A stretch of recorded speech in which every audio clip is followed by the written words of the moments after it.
This is meant to be. It's meant for you to have this conversation and get these emotions out. I feel like I'm just too old to be homeless now. I held it up before, and then it's just like I lost everything. I lost everything, my focus, my mind, everything. I lost it all. And I went to school and we had a class and it was called Good Touch, Bad Touch. And when I learned what that was, I came home and I told my mom. And my mom went to call the police and my dad, it was just weird. It was just weird. Did he stop her from calling the police or did she get to make the call? While he was whooping me, she called and she told him. I found it. But he didn't stop. He didn't stop? And he said I shouldn't have made her feel like that. What? So, thank you so much for talking to me because maybe I can have a better day today. That's kind of one of the points, so. What's up, YouTube? Guys, we hit 100,000 subscribers. I couldn't be more grateful. I ain't gonna bore y'all with no long speech. Now back to the content. What's up, YouTube? Atlanta Street Interviews out here with another one. So guys, it's a little rainy today, but we still out here working. So how you doing today, miss? I'm doing okay. All right. So are you homeless? I am. Okay. And so how old are you? I'm 36. 36? And so how long have you been homeless? Well, it's been about 3 years. About 3 years? Yeah. So what was it that happened 3 years ago that caused you to become homeless?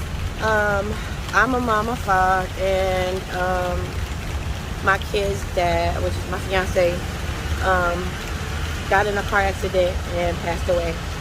And it was during COVID, and it was really hard. 3 years prior, I had lost my mom. Those are my two major support systems. And it was hard. And so my mom passed away in 2017. I had 2 babies back to back. One in 2018 and one in 2019. You want to go in the car? That's fine. All right, come on. Like, I'm going to be soaked by the end of this interview. Okay. Whew. All right, so we had to get out the rain real quick. Quick interruption, but okay, so the long and short of it is that you were saying that basically, you know, you'd experienced a lot of death around you and that your mom had died in 2017. You had just had 2 kids. And so what happened? And so I had my son in 2019, in July of 2019, and their father passed away in April of 2020 in a car accident. And it was just hard. I believe I was going through postpartum depression, as well as just not even being able to grieve my mom. We lost everything. We lost everybody that was always there and started treating us different. Our house was the house for everybody to go to, but when we didn't have anywhere, we just didn't have anywhere. So we came down here because I was just having the hardest time. Just trying to cope with it. Just trying to move forward because I couldn't move forward. It was hard. I tried therapy.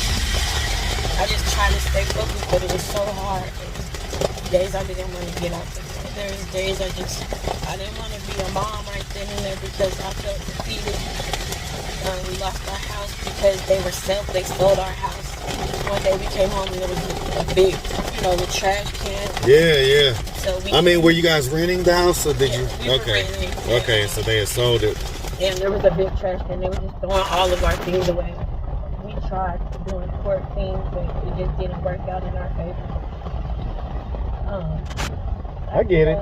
So, okay, so okay, so you have kids. How many kids do you have? I have 5 kids. Okay, so you have 5. And so how old is the oldest and how young is the youngest? My oldest is 18 and my youngest is 3. Okay. All same dad or different dads?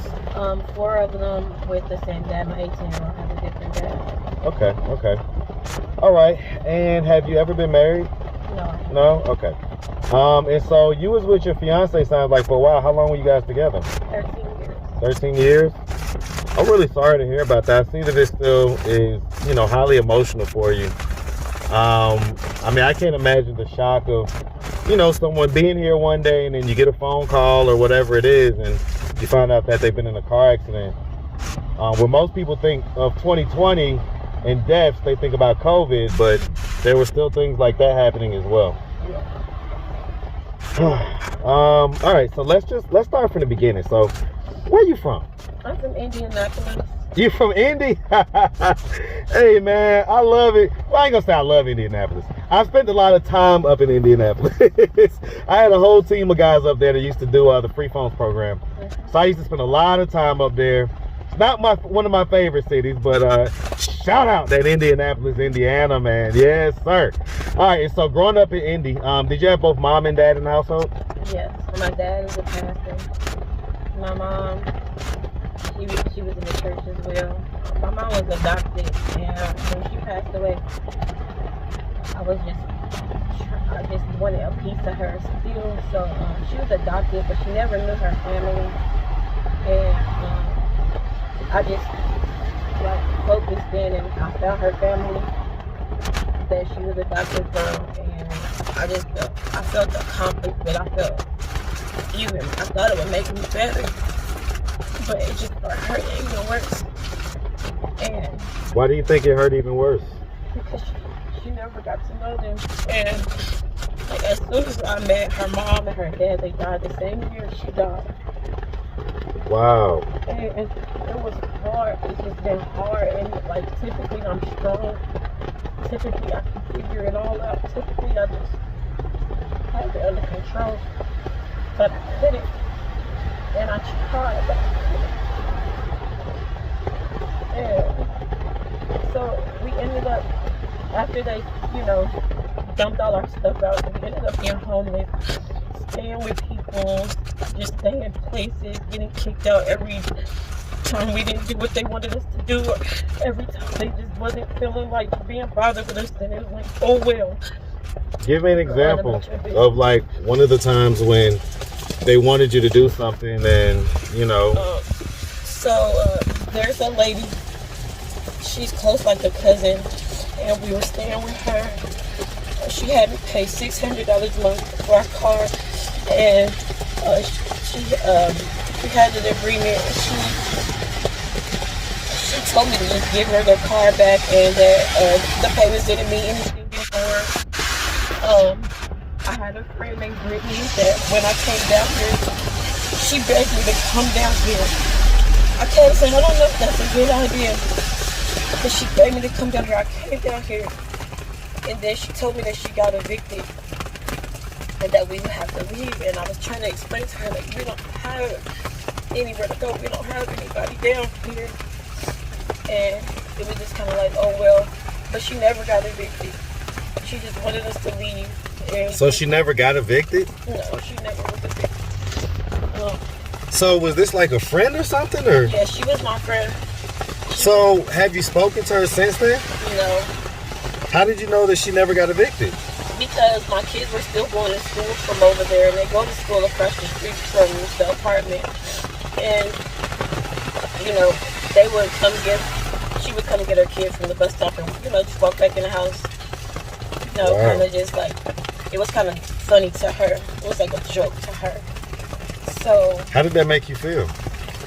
They just felt defeated because I have all my kids dependent on me.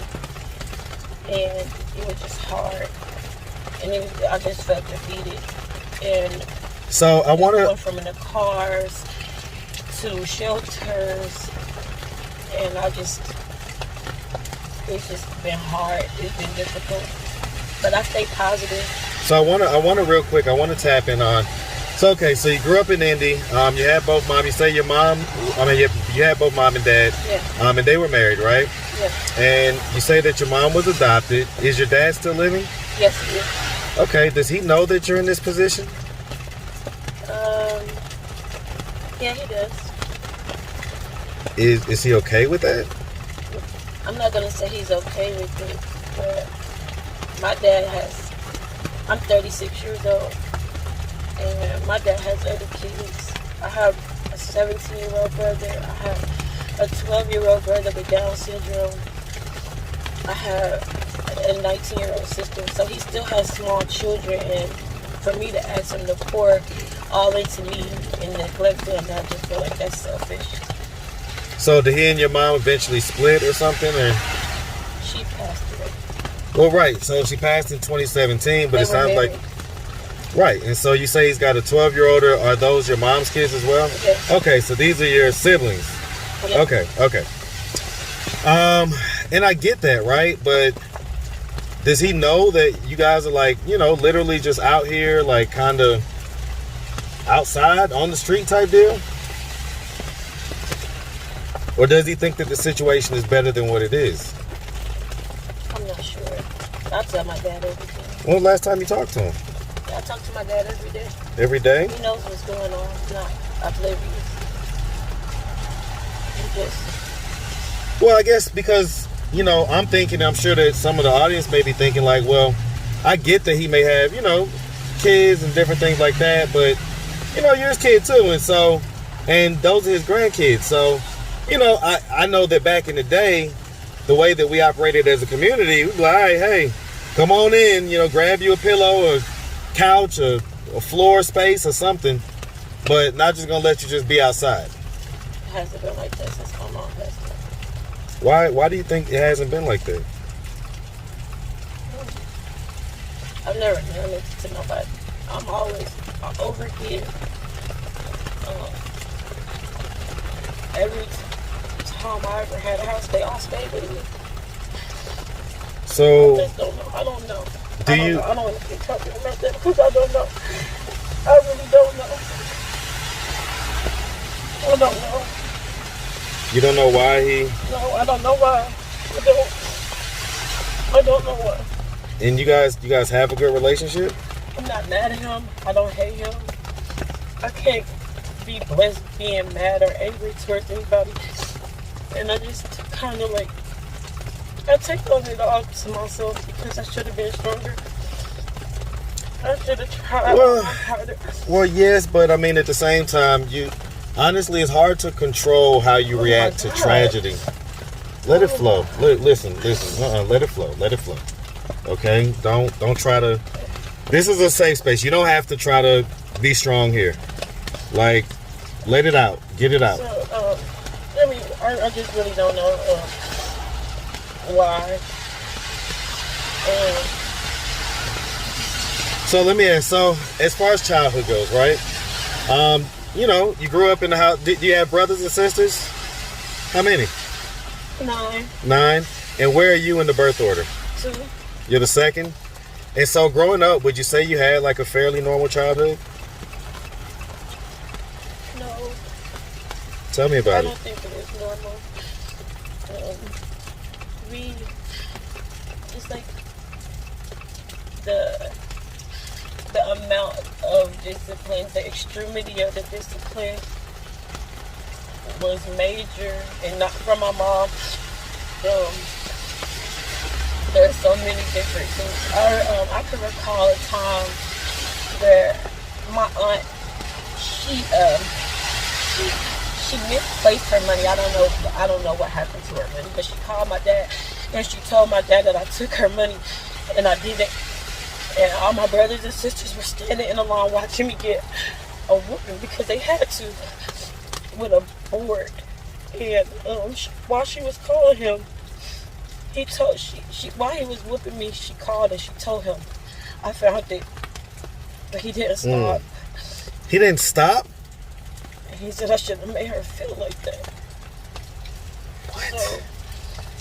So I always try to like. How old were you when this happened? I was in 2nd grade, Jesus Christ. and then my cousin he molested me, and I told, but nothing happened. How old were you when that happened? I was little. I wasn't in kindergarten yet when it happened. And I would tell my dad, I don't want to go back over there. Please don't make me go back over there. And then I went to school. So it was like maybe a year or 2 had passed. And I went to school and we had a class and it was called Good Touch, Bad Touch. And when I learned what that was, I came home and I told my mom. And my mom went to call the police and my dad, it was just weird.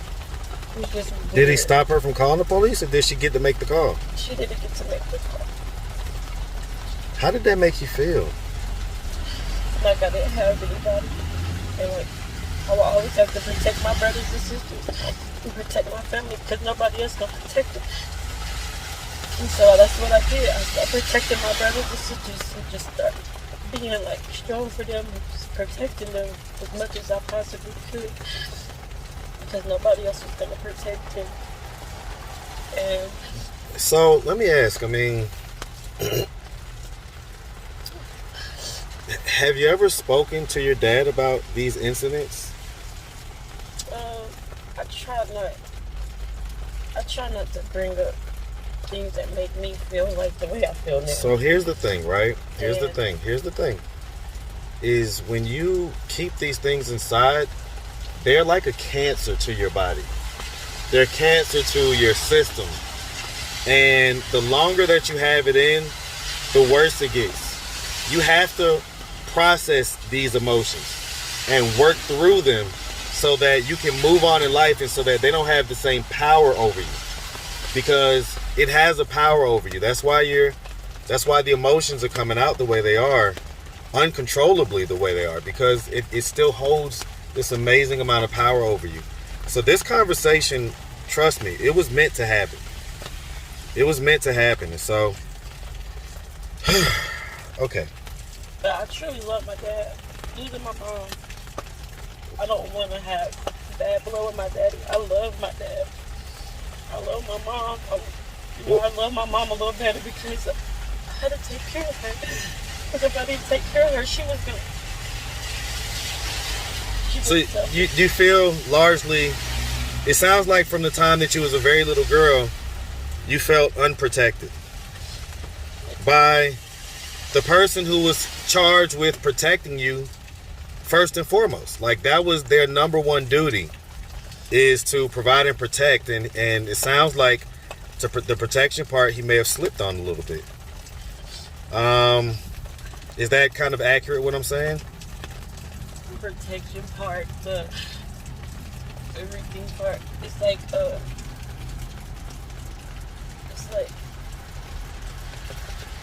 other people are so important.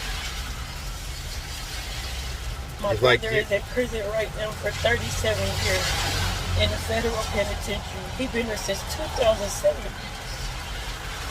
He went to the federal penitentiary. He got 37 years in a federal penitentiary. He didn't have to do it. What did he do? He must have deleted. He never got in trouble before a day in his life. Ever. He's never been in trouble. One day in his life. He's never been in trouble. Ever. Like, he's not like he's a good kid, but he out here robbing and he wasn't that person. Good kid, real good kid. What did he do to get 37 years? He was in a car with a friend. And this friend, he was a menace anyway. He was in the car with him. They got pulled over by the police. I wasn't really there, so I don't really know. But I just know there was a gun in the car. And one person took off. My brother didn't run. And there he is now in the penitentiary.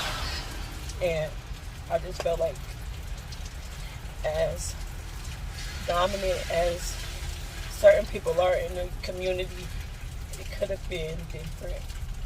He shouldn't have went in front of a federal judge with a public defender. You feel like your dad wasn't really there to help him the way that you feel like he should have, basically? I do. Okay. I feel like there was more than enough resources for him.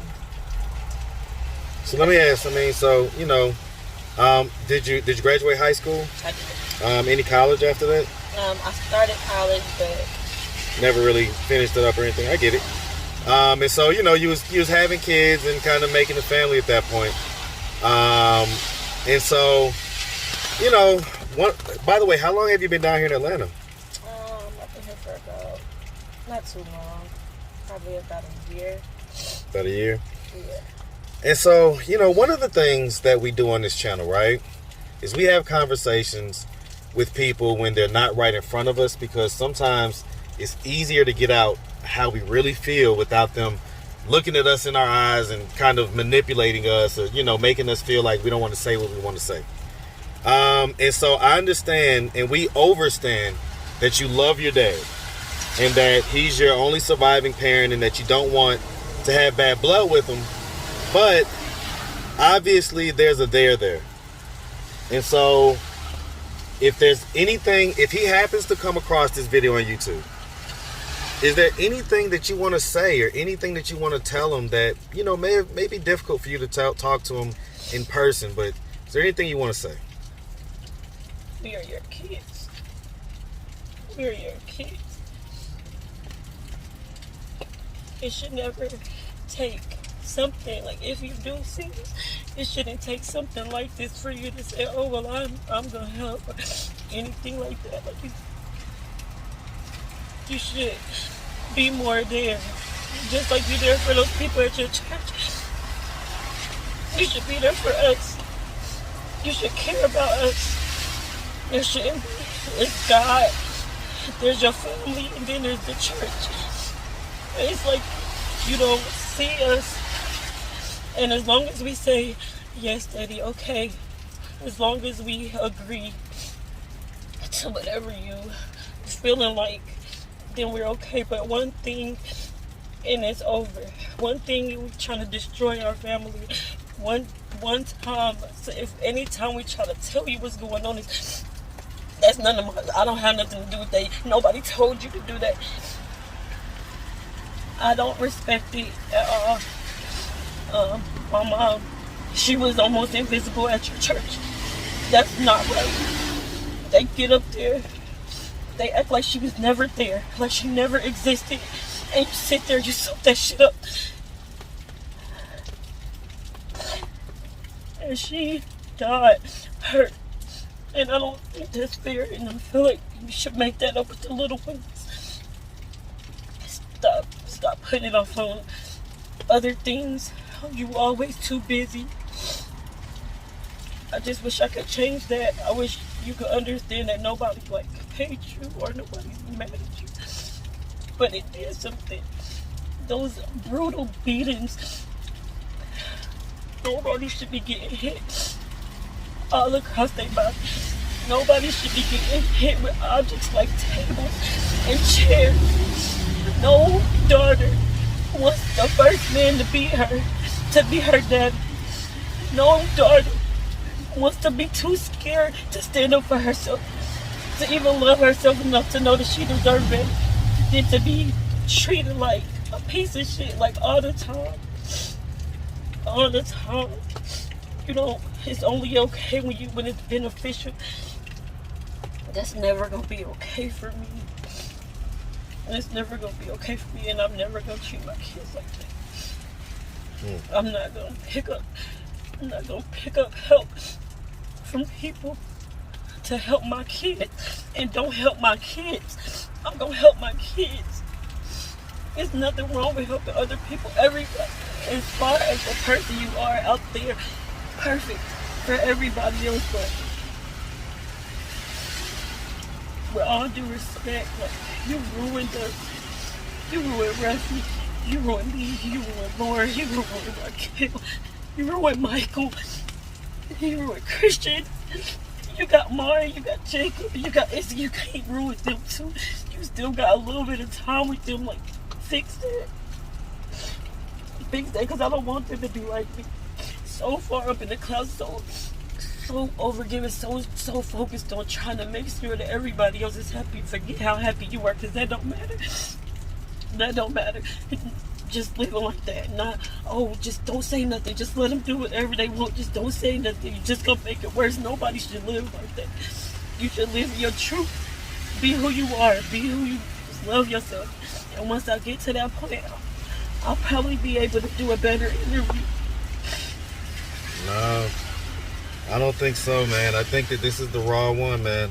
I think that this is it. This isn't. It's not about. No. It's typically good until I talk about it. Listen. I don't think you get it. This is typical. This is what happens on my channel. This is, like I say, this is meant to be. It's meant for you to have this conversation and get these emotions out. And I feel like I'm just too old to be homeless now. I held it up before, and then it's just like I lost everything. I lost everything, my focus, my mind, everything. Everything. I lost it all. It's like, I feel like just, I can understand how people could just die from stress or just have strokes out of the blue. I can understand how, like, I don't blame everything on my dad because I have some mean aunties and uncles as well. Like, all of y'all just need to fix whatever that is over there because it'll ruin somebody. It'll take you and spiral you out of control. And once you start trying to put your feet down and stand up, it shouldn't be a time for you to take the bowling ball and try to knock the pins down. If the help, like, that's just how I feel. And once I get out of this, once I make out of this somebody who can hear my story, like, just, you can make it somehow. I know it's a way, I just don't know which way yet. But once I figure out the way, I'm gonna help everybody that I know because it's hard. Especially when you got kids and they just looking at you like, what's next? What you gonna do next? You're like, I don't know, but figure it out. And they ask you questions, especially my 4-year-old. And she's albino. She's so inquisitive. She has so many questions. Like, Mommy, when we gonna get a house? Why we don't have no house? Why we gotta stay over here? Why they kick us out? Why they don't like us? Why are they being mean to us? She's only 4 years old. She shouldn't have to deal with it.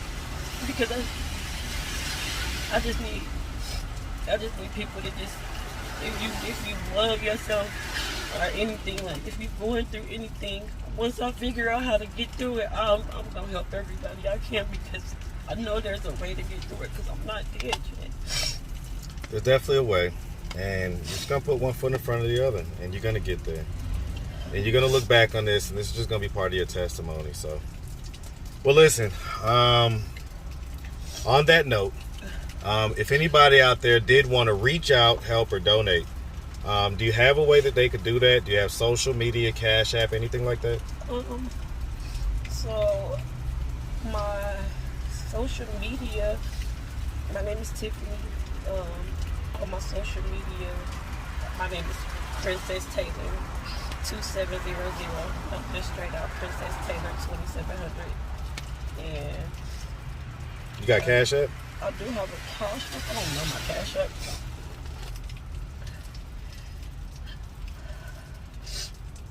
Oh, that's my counselor texting me now, asking me am I okay. See how that works? Tell her you just did a street therapy appointment. And God, I'm shaking so bad. I see it. And I just don't want to embarrass my kids.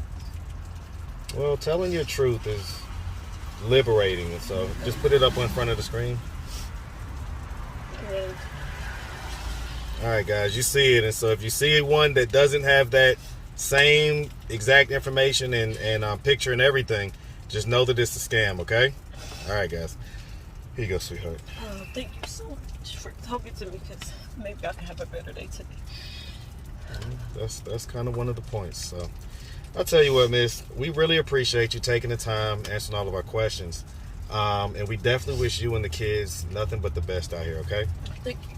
Make sure you have a good one, sweetie. You too. All right.